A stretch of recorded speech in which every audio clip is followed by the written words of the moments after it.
Yeah, g'day. Welcome to the Field of Streams, where I, your host, Janeen McCrae, bring you the tiny thoughts that stream from my brain and present them to you as though they're, and I'm making rabbit ear quotation marks here, all that. That's it. That's my spiel this week. Lazy. Now, I can't promise you much with these weekly whatever these are, but I can promise you this. I won't keep you long. Don't you think a promise like that deserves a follow? Tap that follow button, because every time you do, a writer like me gets their wings. Let me tell you something. When this lady, I'm pointing at myself here, sees a headline that says, "Cat loves portable hole," this lady puts her fingertip to Magic Mouse and clicks to see what all the fuss is about. Upon clicking this particular headline, I found out that it was a picture of a cat totally blissed out and laying atop a floor rug that was designed in such a way so as to look like a portal to another dimension. You know, that black and white checkered pattern that's like an optical illusion. Cat looked so happy and, I don't know, a bit high, actually, to tell the truth. Probably hit the catnip a bit too hard. Why would I bring this up? Because portable holes were the inspiration for today's missive. Because this rug got me to thinking about portals. Not the game, which I absolutely love, but you know, portals to another world. At the time I wrote this, all news seemed like bad news. There was just no escape from it. So escape. This episode is all about escapes, but exploring all the portals to other worlds that take us into our imaginations or into our emotions, or just allow us to step away from the ugh and into the wow. Specifically, creative portals created by other people. For us, mere mortals, to disappear inside of the portals. So books, film, art, music, etc., etc., etc. I talk about a couple of those in this episode and how to best step into those portals in case you've been sucked into a dark place and don't even know where to look for the exits, which are portals. Basic premise: to survive in this world, you have to find life on other planets. Or is that in other planets? Doesn't matter. Stay to the end because there are a few footnotes for this one. But for now, without any further falling down a wormhole before I even finish recording this, here is this week's post. Creative wormholes are portals to peace. It's all too much. The flood of bad news raging down my road, coming straight for my melon head. It is relentless. A heaving torrent, filled with the angry bob of trash and roaring with that "you must take this sensory overload 24 hours a day, 7 days a week" righteousness. The stained mattress of climate change, the tired tumble dryer of oligarchs and tyrants, the burnt-out car of racists. This misery river smashes into my eye and ear holes, and I disappear under the surface, choking. This is not disappear escape. This is disappear drown. I walk into the bathroom and stand at the vanity, having spent the morning writing. I hate everything I've done and the betrayal of my brain. Each word is a turd, each thought a loser. You suck. You're the worst. You're a pox on the arse of the world. You need a break from yourself and your stupid face and your dumb, type all the wrong words fingers. My eyes look deep into my eyes, and I fall into the outstretched arms of procrastination. Indifference is bliss. This is not escape disappear. This is self-hate disappear. Where's my wormhole?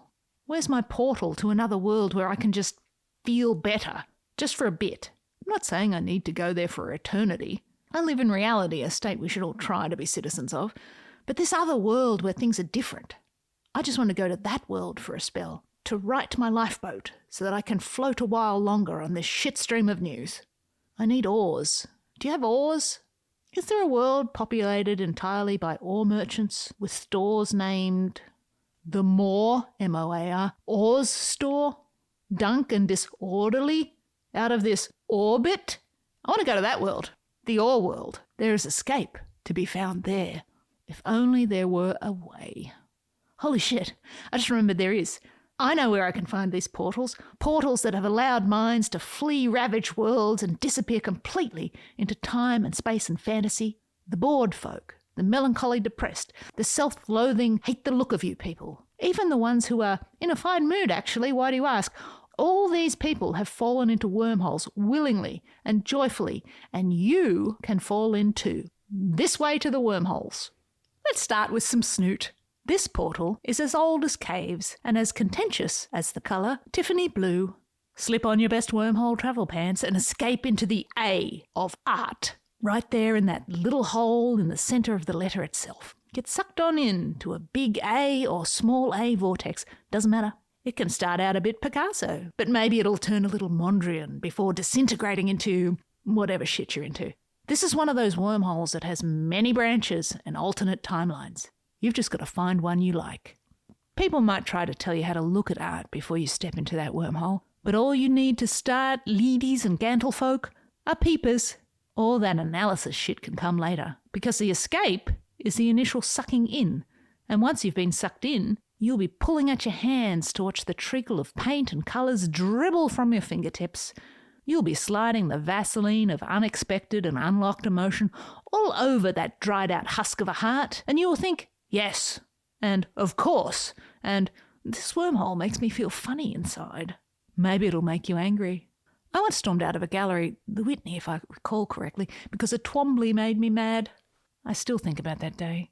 Perhaps I've mentioned it before, but once I got out on the street and my brow unfurrowed its anger flag, I grinned. Oh, sigh, you little shit stirrer, you. The point is this. These are just emotions, and when you're in them, you aren't in this world. You're in someone else's made-up world. And what the actual, right? That's the power of the portal. You get sucked in, you feel the escape, and then you process what it means. People are always telling you to connect, to be present, as though that's the answer to everything. Someone talking to you, look them in the eye, engage. Someone breaking up with you, which record are you absolutely not going to let them have in the division of goods? These are in-world situations. What they don't tell you is that to be present can also mean that you submit to something that takes you out of the world and puts you into another.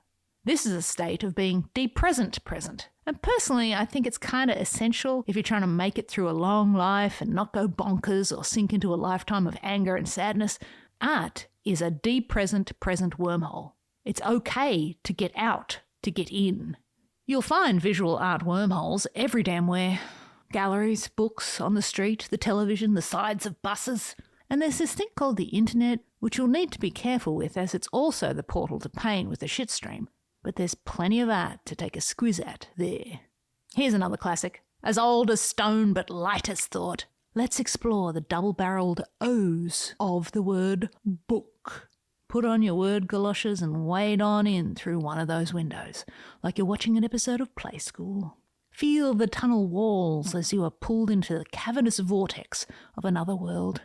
Maybe it's a world based in reality, in the facts or lies of what happened and when. Or maybe it's a world that's as fanciful as boy wizards or pan-galactic gargle blasters. Whatever the world, it's wormhole travel that can be as cheap as a library card, which last time I looked was still free. A book can make you disappear completely. Whether you choose the left or right O, you will journey to other worlds, which means you can be sitting on a bus in San Francisco while simultaneously flying a spacecraft to another planet. Words do this. Stupid words that don't become anything until you smash letters together and they make something great that can change your perception of the passage of time. Do you think you get called a bookworm because worms eat books? No, it's because of the wormhole thing. And these wormholes are so accessible, you can even listen to books if you don't like reading. This brings me to ears and canals. The word music has no letters to disappear into, no tunnels, just lines and curves. That's all you get. It's because music is a push-pull wormhole. It is ethereal and mystical and whimsical and harsh, and it pulls you in by pushing you away with sound. It comes for you, hunting. It is stealthy air with secret substance that seeps upon your auditory shore.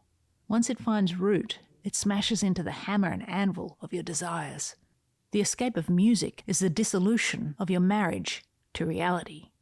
Okay, maybe that's overstating it a bit, but music's pretty magnificent.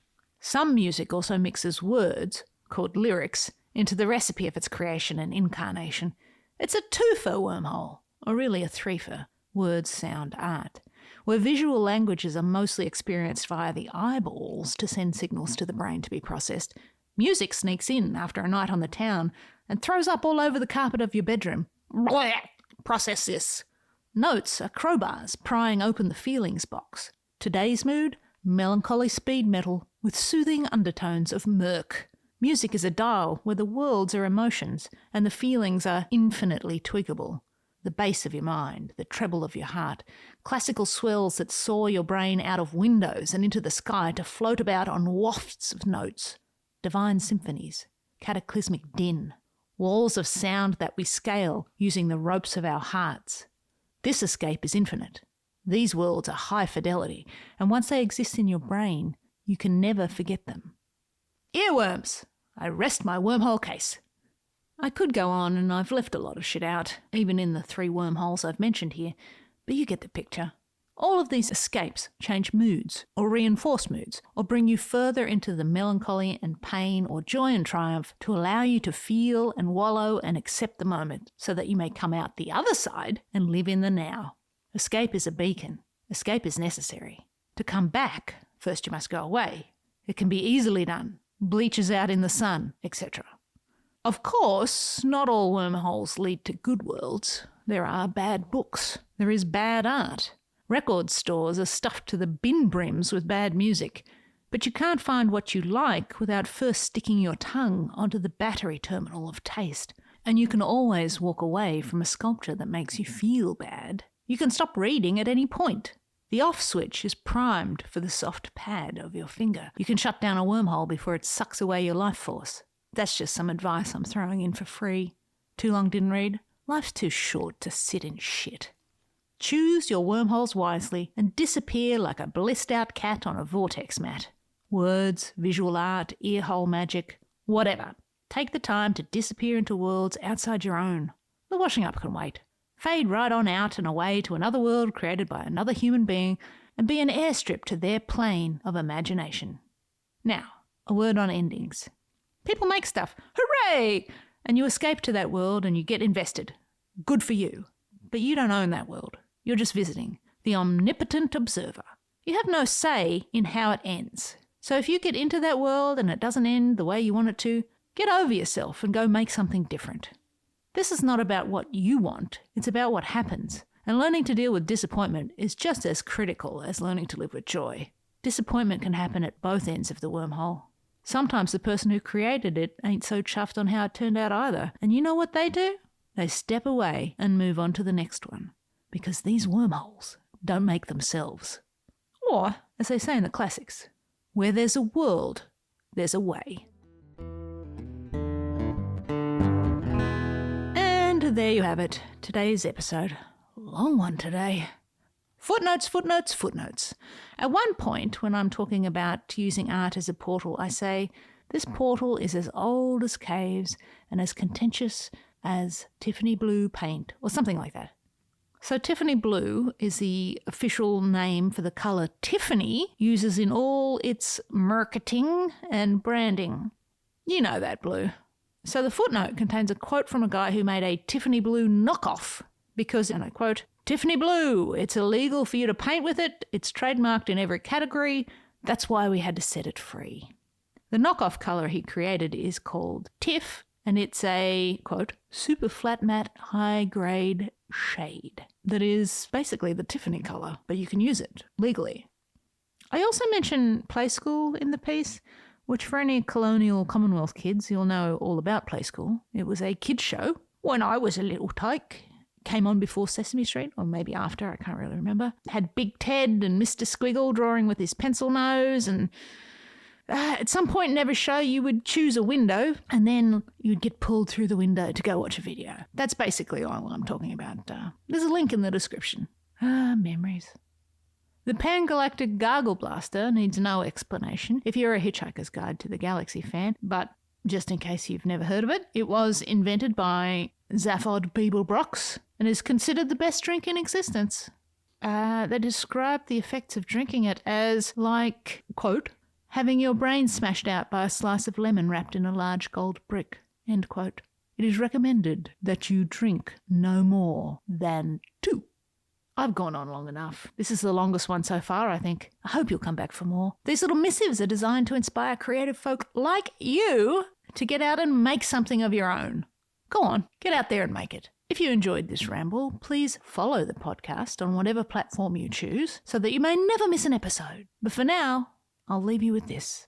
Love what you love, and I really hope I'll see you out there making stuff.